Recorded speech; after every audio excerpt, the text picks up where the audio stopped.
안녕하세요. 연명입니다. 오늘은 대선 관련주에 대해서 좀 보도록 하겠는데요.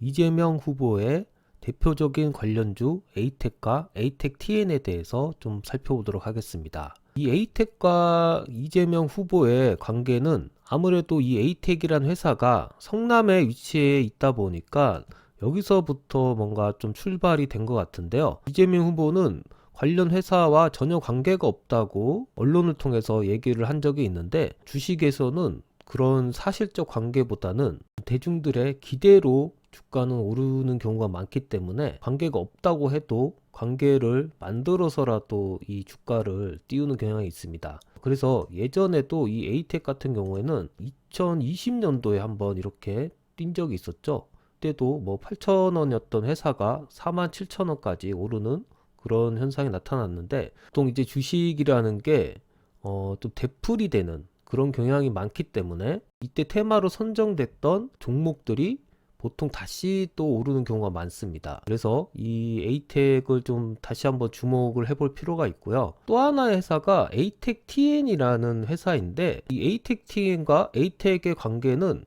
사실 종속 회사도 아니고 아무런 관계가 없는 것 같은데, 제가 보니까 이 에이텍TN이 에이텍 건물에 입주를 해 있는 것 같습니다. 그래서 주소를 살펴보면은 성남시 분당구 에이텍 빌딩 건물에 이렇게 위치해 있죠.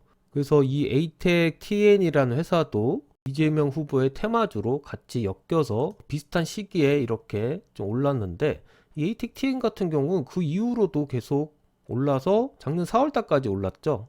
그래서 48,000원을 찍고, 그리고 그 이후에 계속 이제 떨어진 상태입니다. 먼저 에이텍이 어떤 기업인지 간단하게 살펴보면은, 이 에이텍은 LCD 디스플레이를 만드는 업체입니다. LED 모니터 같은 것을 개발하고 있고, 금융 모니터라든가 아니면 엘리베이터에 설치된 그런 모니터 등을 개발하고 있는 업체입니다. 매출을 보시면은 2018년부터 쭉 900억대의 매출을 유지하고 있고요. 영업이익이나 뭐 당기순이익으로 봤을 때는 계속해서 흑자를 내고 있는 그런 기업입니다. 아무래도 뭐 특별한 신기술은 없기 때문에 약간은 정체되어 있는 기업인데요. 세력들이 어떤 종목을 선택해서 이제 테마로 엮어가지고 흔히 말하는 작전을 걸 만한 종목이 되려면은 이렇게 재무적으로 일단 흑자인 상태여야 됩니다. 그리고 또 하나 중요할 게 볼 게 부채 비율인데요. 이 부채 비율이 좀 낮은 회사들을 선호합니다. 아무래도 세력들도 이 리스크가 있으면 안 되니까 적어도 부채 비율이 낮은 회사, 그리고 흑자를 계속 꾸준히 내는 회사를 주로 타겟으로 하는데, 이 에이텍 같은 경우가 딱 정확하게 맞아 떨어지는 경우죠. 그리고 시가총액이 낮은 기업들을 대상으로 많이 타겟을 하는데, 아무래도 이것은 세력들도 돈의 제한이 좀 있기 때문입니다. 그래서 보통 시가총액이 1,000억 미만인 회사들을 주로 타겟으로 해서 작전을 걸곤 하는데, 이런 정치 테마주 같은 경우에는 이 시가총액이 1,000억 이상인 그 회사들도 꽤 많이 작전을 이제 시작합니다. 왜냐하면 대중들의 관심이 그만큼 또 높기 때문에 충분히 어떤 이슈가 제기됐을 때 그 대중들의 어떤 호응을 이끌어낼 수 있는 거죠. 그래서 1,000억 이상인 회사도 테마주로 엮어서 작전할 수 있다, 이렇게 파악하시면 될 것 같고요. 그래서 에이텍이 어제였죠. 어제 이렇게 강한 상승을 보이면서 한번 드라이브를 했습니다. 그래서 차트적으로 좀 어떤 상태인지 자세하게 분석을 해보려고 하는데요. 에이텍의 일단 일봉 차트를 보시면 하락하던 추세가 형성이 되어 있었는데, 어제 거래량을 동반한 장대 양봉이 이런 하락하던 추세를 깨면서 이제 상승 추세로 변환을 시도하려고 했습니다. 하지만 오늘은 조금은 소각 상태인데요. 보통 상승을 한 후에는 소각 상태가 한 이틀 정도 가는 경우가 많습니다.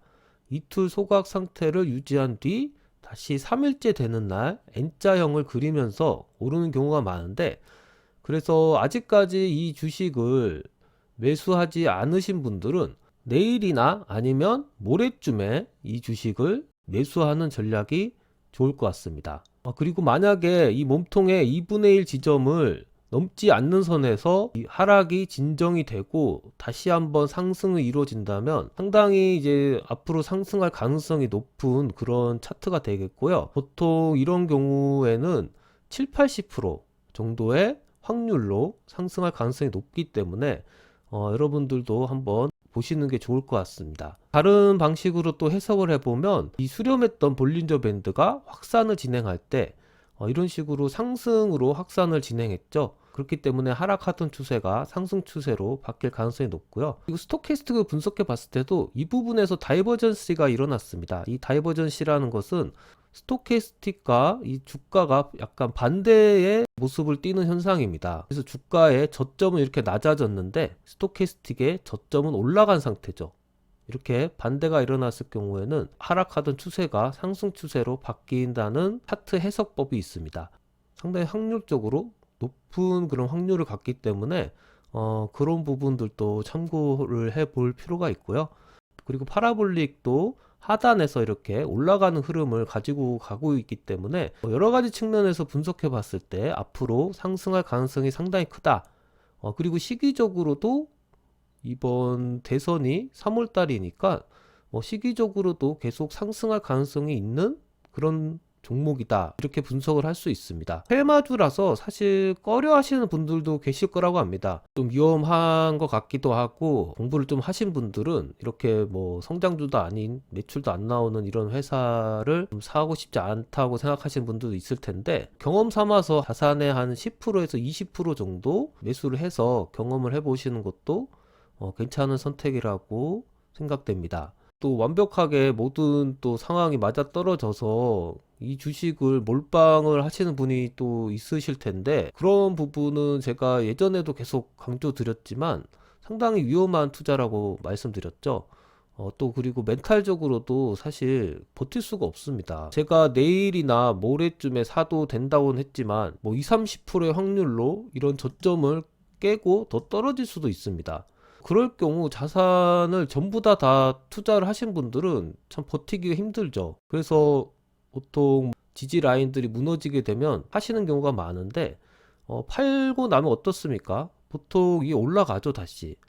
지지 라인이라고 이게 반드시 여기서 지지를 받는 것이 아니라 조금은 더 흘러내릴 수도 있습니다. 그런 흘러내릴 때 견디냐 못 견디냐의 차이는 아마 투자 금액을 얼마를 투자했느냐에 따라 다르겠죠. 처음에 뭐 10%, 20% 투자하신 분들은 이 정도 떨어졌을 경우 더 뭐 사실 수도 있는 것이고, 여러 가지 유연하게 대처를 할 수 있는데, 자산을 다 이미 다 올인을 해버리면은 그런 대처가 안 됩니다. 그래서 항상 몰빵을 하는 습관은 버리셨으면 좋겠고요.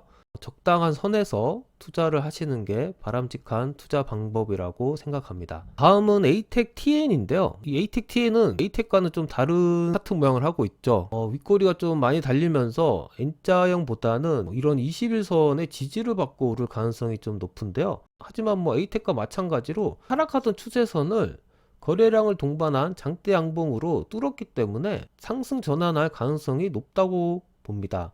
그래서 저점을 이은 1차 지지선과 아까 전에 말씀드렸던 중심선이 2차 지지선이 돼서 이 지지선들을 깨지 않는 한 계속 들고 가는 그런 주식으로 봐야 되겠죠. 그리고 에이텍과 유사하게 뭐 볼린저 밴드라든가 아니면 파라볼릭 볼, 그리고 이 스토캐스틱 지표들이 거의 일치를 하고 있습니다. 그래서 좀 비슷한 주식이라고 생각하면 되겠고요. 둘 중에 하나만 선택을 해서 매수를 하셔도 무난할 것 같습니다. 이 에이텍T에는 이 교통카드 쪽 사업을 하고 있는 업체입니다. 그래서 지출 구조가 교통카드 솔루션이 80% 정도 되고 금융자동화 사업이 20% 정도 된다고 합니다. 에이텍과 마찬가지로 매출액이 지금 고정되어 있는, 약간은 정체되어 있는 회사고요. 영업이익이나 뭐 단기순이익이 계속 꾸준히 발생하고 있고, 부채 비율은 37% 정도입니다. 시가총액으로 따져봤을 때는 1,300억이니까 에이텍보다는 낮은 상태죠. 그래서 조금은 가벼운 회사라고 볼 수 있는데, 뭐 에이텍이 더 많이 오를지 에이텍 TN이 더 많이 오를지는 사실 뭐 알 수가 없기 때문에 여러분들의 취향에 따라서 둘 중에 하나를 고르시면 될 것 같고요. 뭐 이런 종목들은 딱히 관련 뉴스는 없죠. 이 정체되어 있는 사업을 하다 보니까 뭐 특별한 뉴스는 없는 것 같고, 대신에 종목 토론실에 활발하게 이제 글들이 올라오고 있는데, 뭐 어떤 후보가 대통령에 당선될지는 모르겠지만 또 시기가 시기인 만큼 이런 정치 관련 테마에도 한번 편승해서 주식을 해보시는 것도 괜찮은 투자라고 생각합니다. 그 외에도 이재명 후보의 테마주로 엮여 있는 종목들이 꽤 있는데요. 다른 종목들은 제가 살펴보니까 재무적으로 그렇게 좋지 않더라고요. 그래서 사실 세력들이 그렇게 좋아할 만한 회사들이 아니다 보니까 아무리 테마주로 엮였다고 해도 그런 주식들은 2등주나 3등주가 될 수 있습니다. 그래서 1등주를 이제 잡는 게 중요한 포인트가 되겠고, 이재명 후보 말고 윤석열 후보 쪽에 테마주를 사시고자 하시는 분들도 최소한 재무제표가 또 안정적인지를 보시고 사셨으면 좋겠습니다. 이상으로 방송을 마치겠습니다. 감사합니다.